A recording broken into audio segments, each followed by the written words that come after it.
Crime news હવે જોઈએ અગત્યના સમાચાર। જલારામ ગ્રુપ દ્વારા રાપર દ્વારા રાહત દરે 2000 નોટબુકનું વિતરણ કરાયું। વાગડ પંથક રાપરમાં છેલ્લા 11 વર્ષથી સેવાકીય પ્રવૃત્તિ કરતા જલારામ ગ્રુપ દ્વારા નવા શૈક્ષણિક સત્રની શરૂઆત પહેલા મોંઘવારીના સમયમાં વિદ્યાર્થીના વાલીઓને આંશિક રાહત મળે એ હેતુથી રાહત દરે નોટબુક વિતરણનો કાર્યક્રમ ભભૂતગીરી સ્કૂલમાં યોજાયો હતો, જેનો વિદ્યાર્થીઓનો ખૂબ જ સારો પ્રતિસાદ મળ્યો અને 400 જેટલા વિદ્યાર્થીઓએ લાભ લીધો હતો। કાર્યક્રમની શરૂઆત જલારામ ગ્રુપના બહેનો વિદ્યાબેન મઠ, પુષ્પાબેન માળી, નિરંજનાબેન ગવાંડે, તૃપ્તિબેન ગોસ્વામી, રીટાબેન શર્મા, ચમનાબેન કટારાએ દીપ પ્રાગટ્ય કરી કાર્યક્રમને ખુલ્લો મૂક્યો હતો।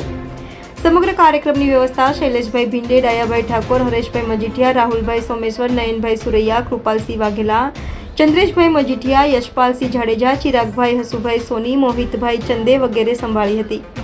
કાર્યક્રમ દરમિયાન વિનોદભાઈ દાવડા, ભરતભાઈ રાજદે, ભરતભાઈ પટેલ, રમેશભાઈ આહિર ખાસ ઉપસ્થિત રહ્યા હતા। કાર્યક્રમનું સંચાલન નિલેશભાઈ માલી અને આભાર વિધિ રમેશભાઈ આહિરે કરી હતી એવું શૈલેષ ભીંડેની યાદીમાં જણાવ્યું હતું। Reporter VS Malhotra, city crime news, Rapar.